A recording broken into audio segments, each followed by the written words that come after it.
사포질을 한두 많이 했더니 다 망가졌습니다.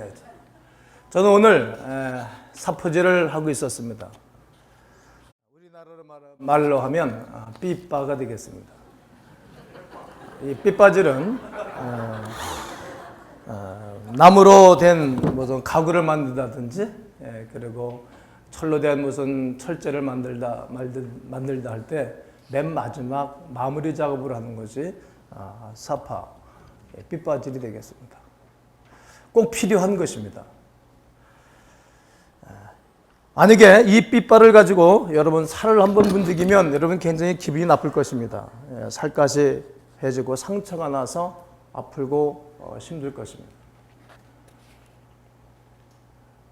이처럼 우리가 이 땅을 살아나가는 가운데 나를 아프게 하고 상처를 주고 어렵게 하는 사람들이 우리 주변에 있게 되어집니다.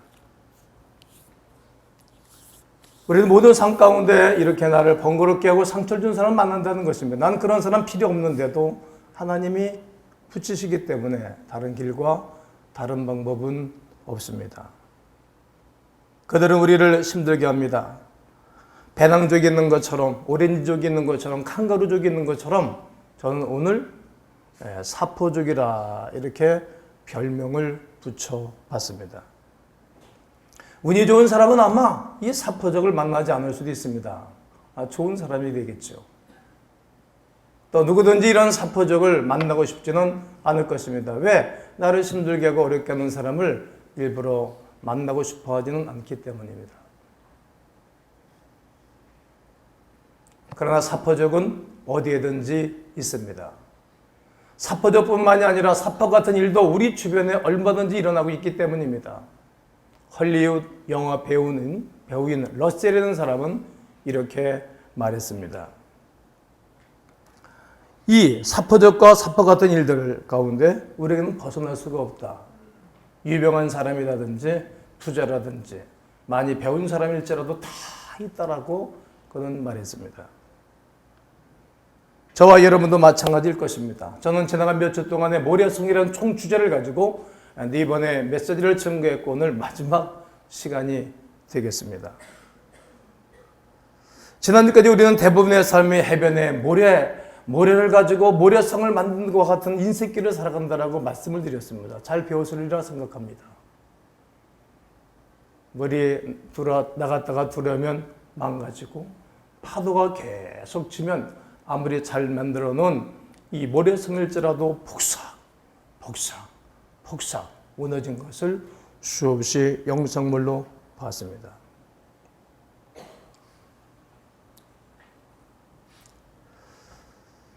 우리가 이 땅을 살아가는 가운데 영원한 유산을 남기기 원하지만 그러나 영원한 유산을 남기는 방법을 우리는 배워가고 있는 것입니다. 관계. 우리가 영원히 남을 이 유산은 가족 공동체, 교회 공동체, 즉 관계라고 수없이 말씀을 드리곤 하였습니다. 관계는 영원히 지속되는 유일한 것이기에 영원한 유산을 만들기 위한 열쇠라고 할 수 있습니다. 그러나 우리는 우리의 삶에서 사포족 같은 사람들과 원류하기 때문에 이런 말처럼 쉽지는 않습니다. 때때로 이 관계는 우리를 괴롭게 하는 사람들을 사랑해야 한다는 그러한 포함되어 있는 관계를 이루고 살아야 하기 때문에 쉽지가 않은 것입니다. 여러분의 삶 속에 여러분의 가족, 일대삼계라는 그런 관계된 분들, 또 아마도 동료, 회사 사장님, 또 부하 직원, 고용원, 친구 또는 이웃 중에서 얼마나 많은 사람들이 우리를 괴롭히고 있습니까? 근데 그들은 우리의 삶을 위하여 하나님의 계획 가운데 있는 사람들이라는 것을 우리는 깨달아야 합니다. 하나님 우리를 당신이 쓰시는 도구로 만들기 위하여 우리의 삶 속에 사포작을 허락해 주신 것이기 때문입니다. 오늘 첫 번째 말씀인 에베소 2장 10절을 우리가 다 함께 한번 찾아서 보도록 할 것입니다. 우리는 그가 만드신 바라 그리스도 예수 안에서 선한 일을 위하여 지으심을 받은 자니 이런 하나님이 전에 예비하사 우리로 그 가운데서 행하게 하려 하심이니라. 아멘. 여러분들만 다시 한번 읽어보시기 바랍니다. 시작.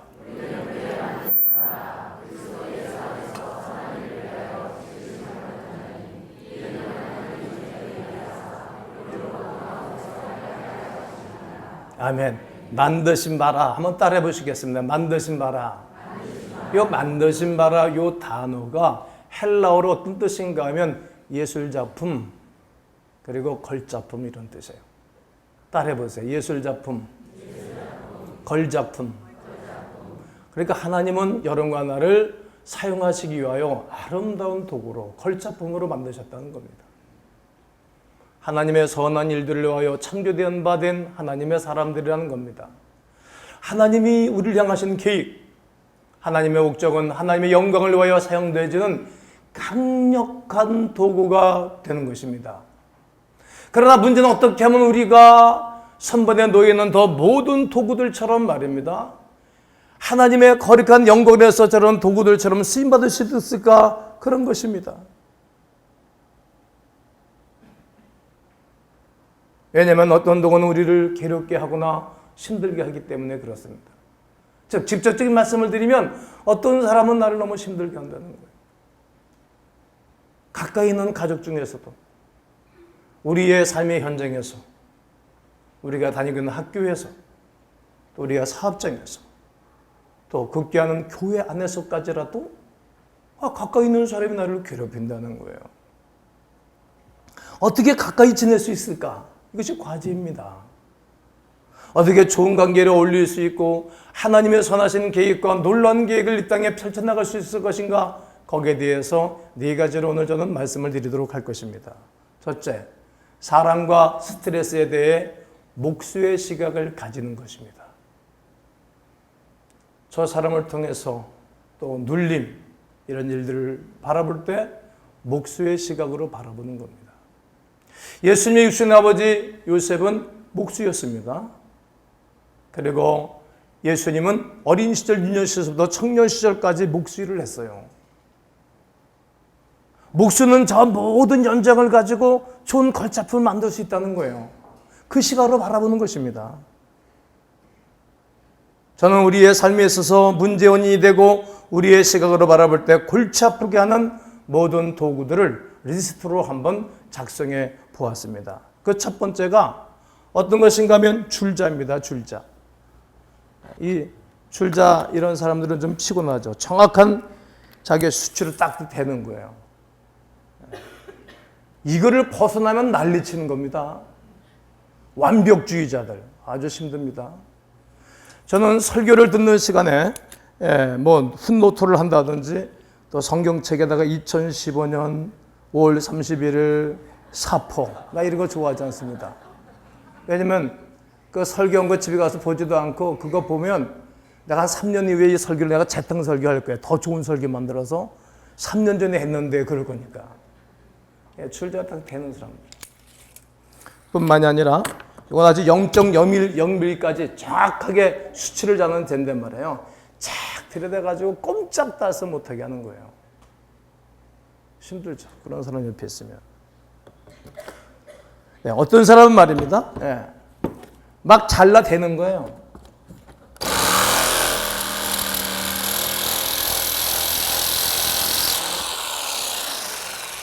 부부끼리 잘라대고 가족끼리 잘라대고 회사에서 잘라대고 이게 할 수 있으면 주도 하나요 믿음도 하나요 세례도 다 하나라고 하는데 뭐 잘라대는 거예요. 넌 너고 난 나고 그럴 수 없지 막 이러면서 너무 힘든 거예요. 또 어떤 사람들은 막 갈아대는 거예요.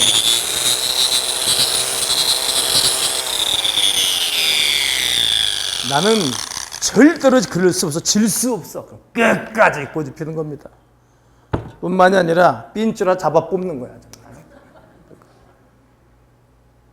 못 뽑아내서 계속 뽑아내고 어떤 사람은 습관으로 몸기로 해가지고 돌려대는 거예요. 여러분 제가 먼저 그런 설교를 했어요. 여러분 사이가 좋아지려면 좋은 것을 계속 칭찬하라고. 그럼 계속 좋아지거든요. 그런데 사이가 망가지려면 매일 지적하는 거예요. 아침에도 지적, 점심에도 지적, 이메일로 지적, 문자로 지적, 저녁에도 지적. 그럼 그 사이가 안 좋아져요. 목사가 여러분들의 설교 시간에 여러분들 맨날 지적하고 들이대면 짜증나지, 힘들죠. 계속 조여대면 나중에 볼트가 넘어버려. 아무 찌개 쓸모없다는 거예요. 기계가 망가진다는 거예요. 뿐만 아니라 어떤 사람은 맨날 두들겨 패는 거예요. 망치로. 좀 더 시끄러 소리가 좀 나야 돼. 팍 집어넣는 거예요. 부정적인 사람. 부정적이고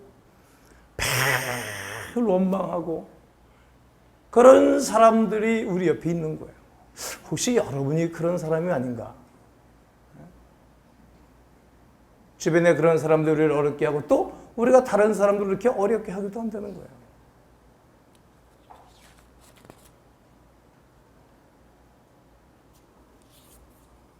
자, 여러분들이 어떤 생각을 하고 있는지 저는 알 것 같습니다. 김 목사님, 제가 어떻게 이 사람들과 함께 어울려서 살아갈 수 있다는 말입니까? 나 그런 사람하고 나 이제 함께 살 수 없어요. 여러분들이랑 많이 만나죠. 힘들어요. 도대체 이제 내가 한계를 벗어났어요. 할 수 없어요. 그러나 성경에서는 우리의 삶에 있어서 사포족을 새로운 시각으로 바라봐야 한다고 가르치는 것입니다.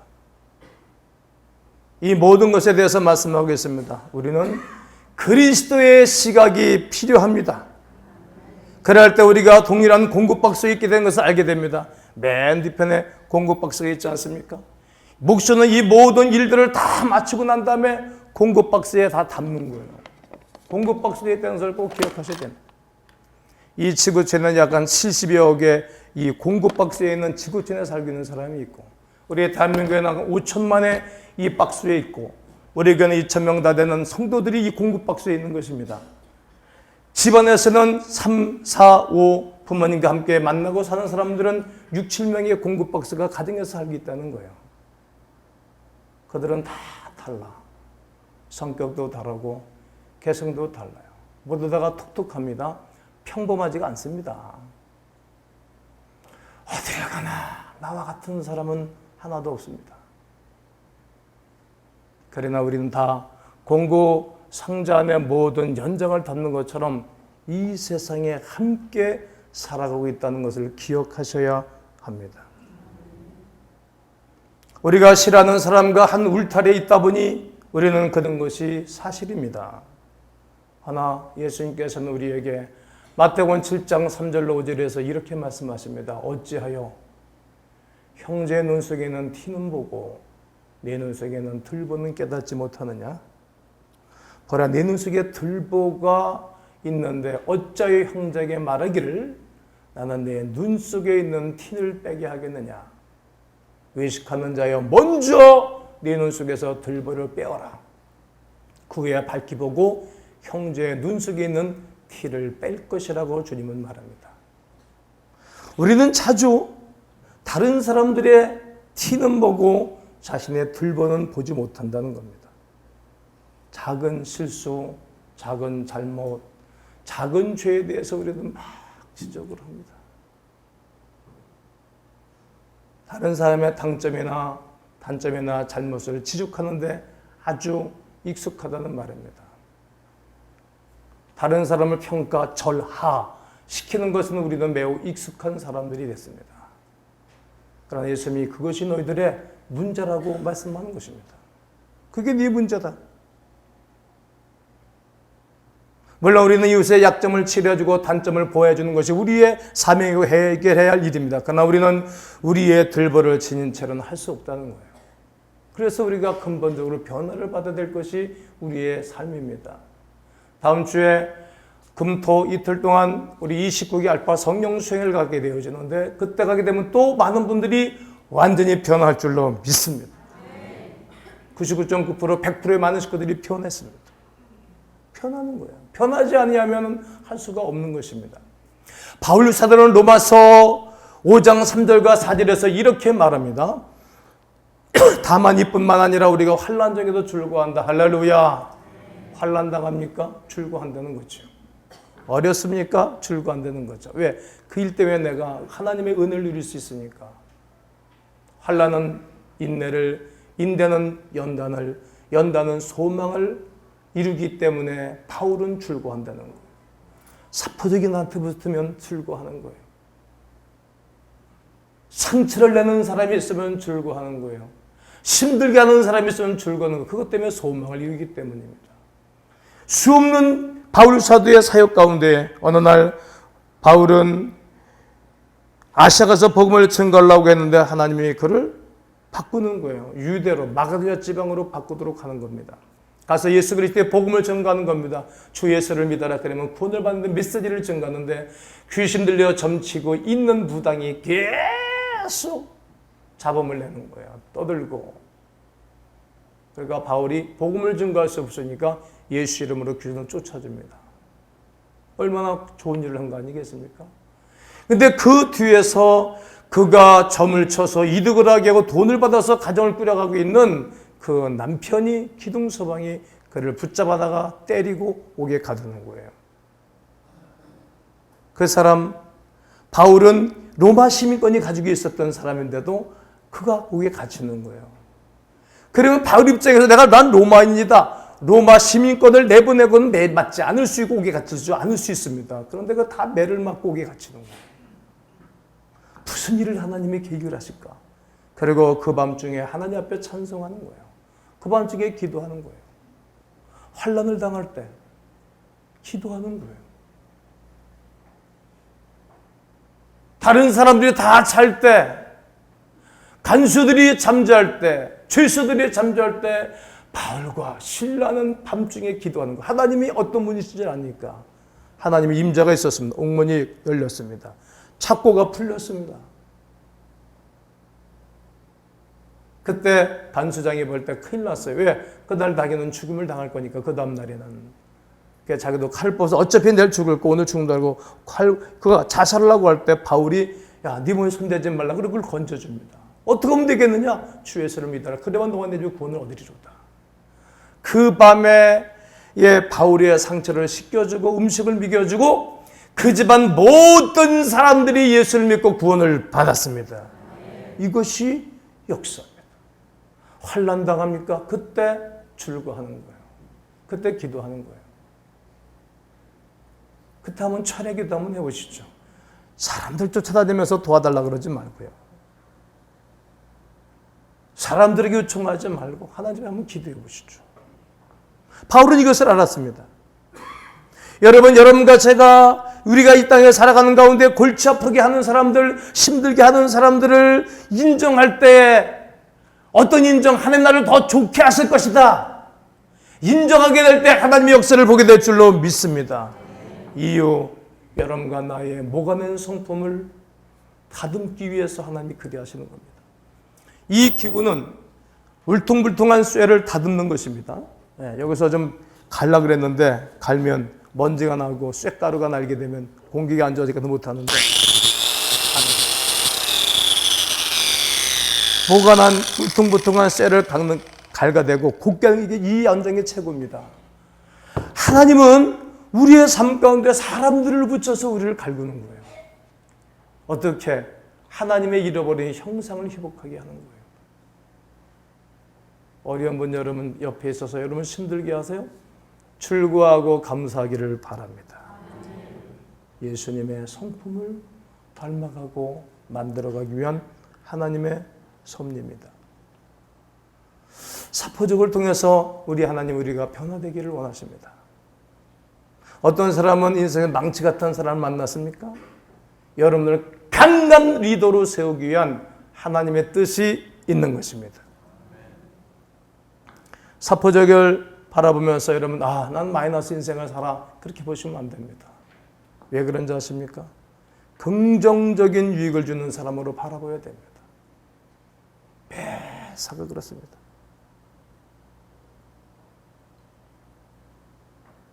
개신교의 핵심 교리 중 하나인 만인 제사장론은 루터가 한 말입니다. 모든 사람이 제사장이라는 거예요. 제사장은 제사를 드리고 예배를 드리고 그리고 백성들의 죄를 사해주는 그 일을 하는 중재 역할을 하는 사람이었지 않습니까? 오늘 우리는 예수님께 죄에 대해서 회개기도 할 수 있는 사람들이고 예배를 드릴 수 있는 사람들이고 말씀을 증거할 수 있는 사람들입니다.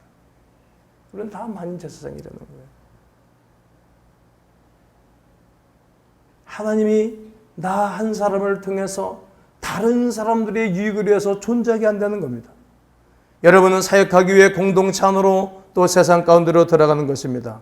여러분들의 일터에서 여러분 모두는 사역자입니다. 여러분의 일터와 가정에서 이웃과의 관계 속에서 여러분이 바로 과음교회입니다. 여러분들은 사역자라는 거예요. 나는 가음교회라는, 움직일 때마다 가음교회가 되는 거예요. 때때로 사람들이 이렇게 말합니다. 목사님, 저는 기독기관에서 일하고 싶어요. 그러면 늘 예배드리고 기도하고 모든 것이 너무나 편할 것 같은데요. 이렇게 말하는 분들이 계십니다. 한번 해보시죠.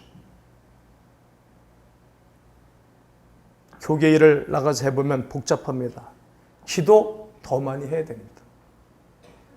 여러분이 기독기관에 있건 세력적인 기관에 있건 간에 거기는 사포적이 항상 있다는 것을 꼭 기억해 두셔야 됩니다. 때때로는 기독교인이 교회 안에 사포적으로 나를 갈길 때가 있습니다. 제가 제자훈련을 하고 목회하면서 수없이 내가 그런 설교를 했습니다. 교육도 했습니다. 교회 안에서 돈고리 하지 말라고. 절대로 하지 말라고. 있어. 늘 있어. 힘들게 해, 공동체를, 지체들을. 그래 빌렸으면 갚아야 되는 거예요. 그 힘들게, 너무 힘들게. 그리고 교회 안에서 사업들을, 통업들을 하지 말고 내가 그렇게 말을 해도 하는데 어떻게 해? 한 사람은 꼭 망가지더라고. 한 가정은 또 떠나. 남 가정 어떤 가정은 피 보고 어려운 사람이 남더라고. 가해자는 다 갚아버리더라고. 이거 어떻게 해? 교회 안에 이런 일들이 있어요. 네, 청년의 공동체도 아픔들이 있어요. 그 일을 통해서 하나님은 우리를 새롭게 하기를 원한다는 거예요. 때로는 기독교인이 거친 사포가 될 수가 있습니다. 제가 미국에 유학 가는 학생들이나 청년들, 또 미국에 이민 가는 사람들에게 내가 꼭 권면하고 가르치는 게 있어요. 가면 한국 사람들을 조심해라. 반드시. 네. 중국 사람들은 중국 사람들이 이민 오자. 그럼 처음부터까지 도와줘. 그들이 자리매김하고 승리하고 복을 받고 도와주는데 우리 사람들은 매일 사기를 치는 거야. 또 그 상처를 받고 나중에 또 상처를 입히면서 사기를 친다. 너무 아픈 거예요. 어느 누구는 얼마 전에 갔는데 말입니다. 어느 교회가 가서 너무 큰 상처를 받고 난 다음에 한번 더 붙었다 그러잖아요. 당신이 목사냐고, 당신이 장로냐고. 교회 안에 사포질이 있다는 거예요. 어제 총남전대 식구들하고 제 지회장들하고 저녁에 식탁을 나눴어요. 총남전대 회장님이 저희 아내를 피우고 저하고 피우고 그래서 갈 때 가고 올 때 그 차를 타고 오면서 내년 3월 30일이면 어느 이제 군복무가 이제 마치는 거예요. 1년 동안 이제 더 중요하다 그러더라고. 사고 나게 되면 큰일 난다고 그러더라고. 근데 그런 얘기를 했어요. 집사님, 누가 집사님 만나가지고 사업한다든지 같이 한다든지 투자하라고 그러면 절대로 믿지 말라고. 아는 사람이 붙을 거라고 했어요. 아는 사람. 절대 아는 사람이 사기쳐거든. 모르는 놈은 사기칠 수도 없고 올 수도 없어요. 목사님 알겠습니다. 절대 안 가겠습니다. 근데 거기 사람이 워낙 좋아가지고 좀 수상해. 좀 위험스러운 인물이야. 사람이 워낙 좋은 사람은 잘 믿거든. 여러분 그거 생각해 보세요. 그러니까 여러분들 경제에 손쉽게 쳐준 사람이 모르는 사람에서 잘 아는 사람입니까? 상처 준 사람이, 아프게 한 사람이 모르는 사람입니까? 잘 아는 사람입니까? 정리해 보십시오.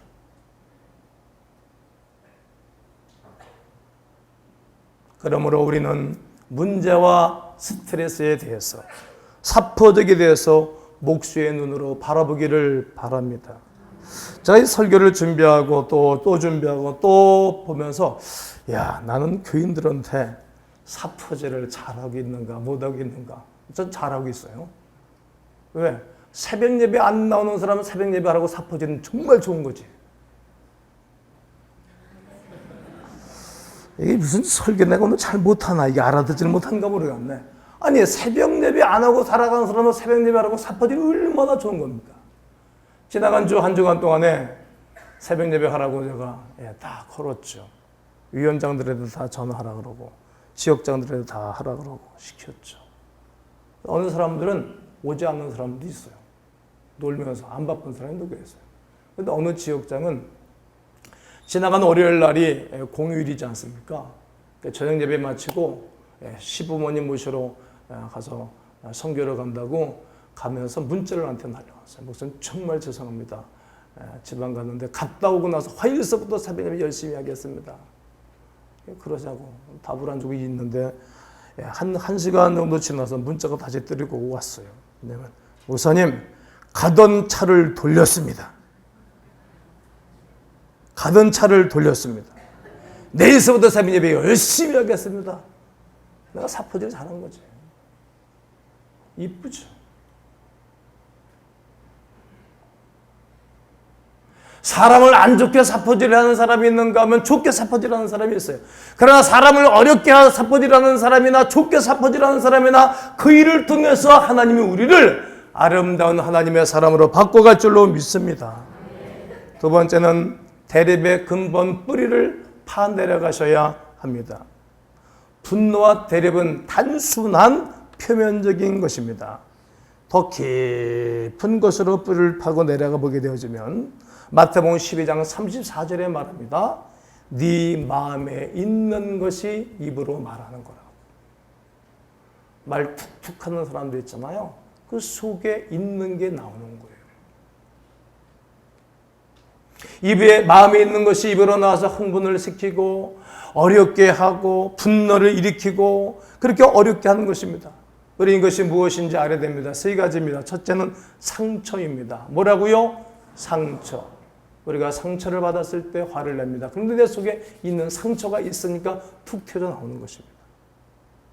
두 번째는 불안과 두려움입니다. 불안과 두려움이 내게 있기 때문에 소리를 내고 통제가 어렵기 때문에 화를 내는 거예요. 개는 주인집을 지켜주기 위해서 지저대는 것이 아니라 무서워서 지저댄다고 그랬어요. 저는 가끔 바이킹족을 이렇게 타잖아요. 신방 갔다 오다 시간이 나면은 권사님들 지선에 같이 가자고 타려면 안 타. 무서워가지고. 저는 바이킹이 쫙 올라갔다가 싹 꺾어질 때 있잖아요. 그때 얼마나 재미있겠는지 몰라. 그때 내가 손을 쫙 들고 할렐루야. 하늘나라 가는 기분이야 나는. 할렐루야. 그런데 그냥 그 젊은 사람들이나 자매들이나 무서운 거야. 어쩌면 그렇게 소리가 큽니까? 두려움은 소리 지르는 거예요. 불안감입니다. 다른 사람들로부터 받아들이지 않는 것에 대한 두려움일지도 모르겠습니다. 세 번째는 낙담입니다. 낙심. 우리가 낙심하게 될 때에 두려워하고 어렵고 힘들어한다는 거예요. 그리고 사랑 안에서 다른 사람들과 동등해지셔야 됩니다. 사랑 안에서. 이 연장기계 중에 수평기계 있지 않습니까? 수평기계 가운데에 이렇게 보이게 되고 물방울이 하나 있습니다. 공기가. 양쪽을 딱 맞춰야 수평을 잡는 거예요. 네, 이렇게 큰 건물을 질 때는 기계로 보기도 하고 이 호수 가지고 호수를 가지고 맞추죠. 호수 안에 공기를 다 빼고 여기 초점을 여기에 지게석을 잡는 데면 여기에 맞춰서 물방울을 잡는 데가 수평입니다. 그리고 그 건물을 쳐 올라가는 거예요. 수평이 잡혀주지 않으면 절대로 건물을 질 수가 없어요. 건물을 쳤을지라도 몇 년 지나면 다 끼울어가지고 치매 현상이 일어나가지고 건물이 균열이 갑니다. 사람이 쓸 수 없는 건물이 됩니다. 이처럼 우리는 균형을 잡을 줄 알아야 되는 거예요. 동등해져야 된다는 거예요. 아주 중요한 부분입니다. 사랑 안에서 조화를 이루어야 됩니다. 바울은 에베소 교우들에게 4장 15절에서 오직 사랑 안에서 참된 것을 해라. 사랑 안에서 참된 것을 하라고 말합니다. 오늘 저녁에 오후 5시에는 캄보디아로 선교를 나가는 목사님 단기 선교 예배가 있습니다. 파송 예배가 있어서 제가 축사를 하러 갑니다. 참 좋은 분이 선교로 나가서 그 땅 캄보디아 땅에 난 좋아질 것이라고 믿습니다. 좋은 사람이 가니까. 안 좋은 사람이 가면 영향가가 없어요. 제가 오늘 오늘 이제 이렇게 청바지에 티셔츠를 입고 설교하는 게 금주의 마지막인데 다음 주부터는 양복을 입고 나올 건데 말이죠. 그 양복을 또 갖고 나오잖아요. 그러고 또 가서 그걸 바꿔 입어야 되잖아요. 근데 아기다 오늘 그냥 그 예배당 가서 이렇게 그냥 숙사하겠다 그랬더니 왜 그러세요? 저희 아내가 뭐 어때? 오늘 우리 교회에서 이렇게 설교하고 왔다고. 아유 목사님 여러 목사님들은 모양이 없어서 안 된다고. 그러니까 나는 우리 교회에서 이렇게 설교했고 가서 눈높이를 맞춰줘라. 캄보디아 가면 반드시 그 사람들은 여러 가지 교육 상태, 경제 상태, 환경 상태 너무나 어려워요. 우리는 잘 사는 나라, 좋은 곳에, 좋은 환경 속에 산다라고 그들에게 유혹감 주면 안 되잖아요. 그들이 먹는 음식을 먹고 그들이 입는 옷을 입고 한번 선교해라. 그런 의미로 된 메시지를 전하려고 그러죠. 눈높이를 맞추는 거예요. 수평을 맞춰야 되는 거예요. 가정에 여러분 행복하게 원하세요? 눈높이를 맞추시죠. 아내에게 좀 맞춰주시죠. 남편에게 좀 맞춰주시죠.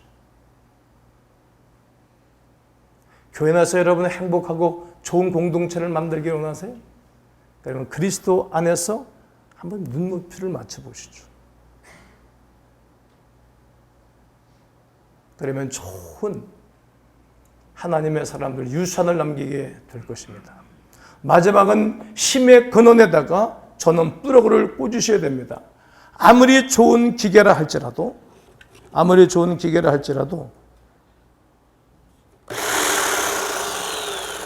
콘센트를 빼게 되면 이제 거구나 하도 많아가지고 콘센트를 빼면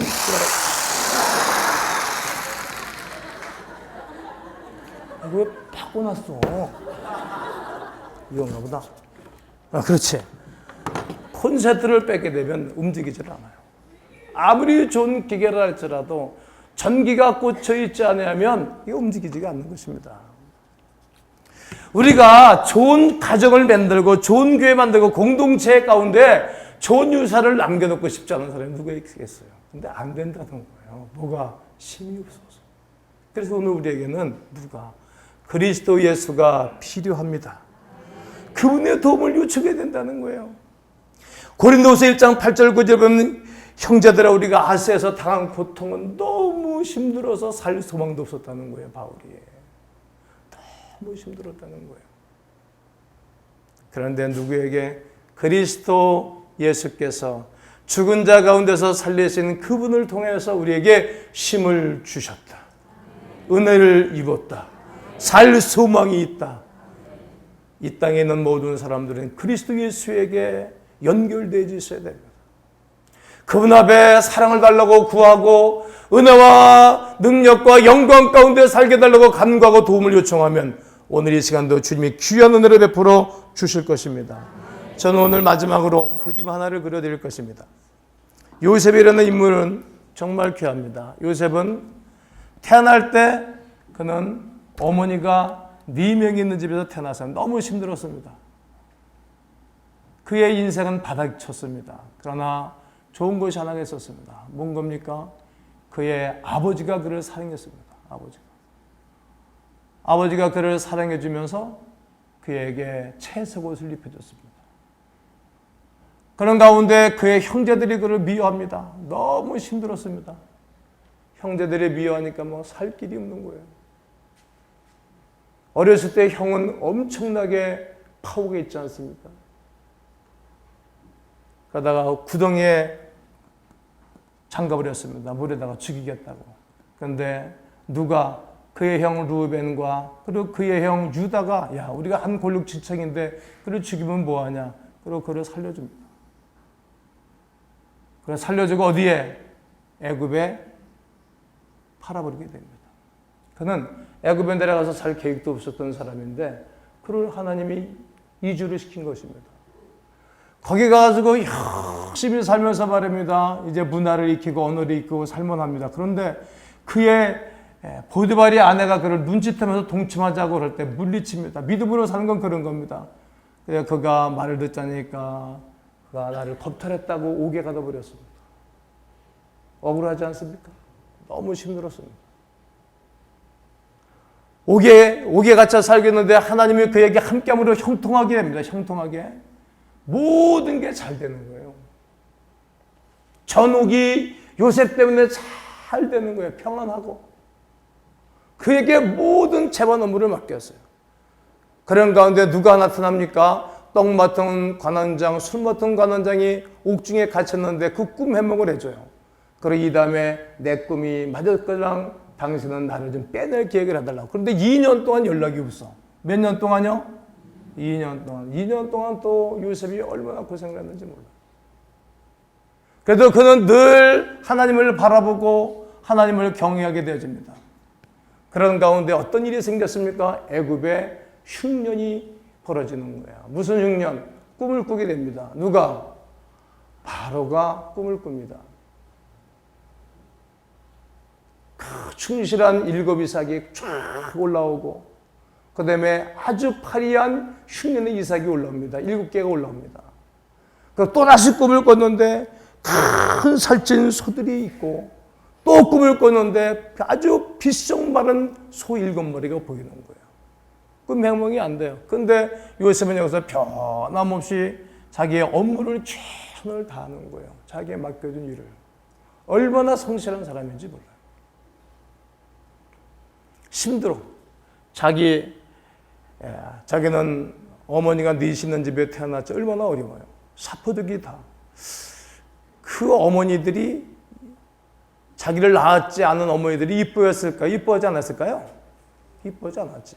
그 형들이 보디발의 아내가 애굽에 얼마나 힘들었어요. 그런 가운데 그때 떡 맡은 간원장이 복귀를 했는데 그때 꿈 해석을 못하니까 무릎을 치면서 내가 한 사람 안다. 시브리인 한 사람을 아는데 내 꿈을 해몽해줘서 난 이렇게 복귀했다라고. 그래서 얼른 찾아오라 그래요. 얼른. 신기하고 놀랍습니다. 얼른 찾아와라. 그리고 꿈 해몽을 하는 거예요. 꿈 해몽을 하고 그는 엄청난 복을 누리는 거예요. 그런 가운데 야곱의 아들들은 이 가나안 땅에 내고도 흉년 들어요. 똑같이 흉년 들어. 이 사람들이 흉년 들었는데 그 야곱이 그런 말 하는 거야. 야, 우리가 이러다 굶어 죽겠다.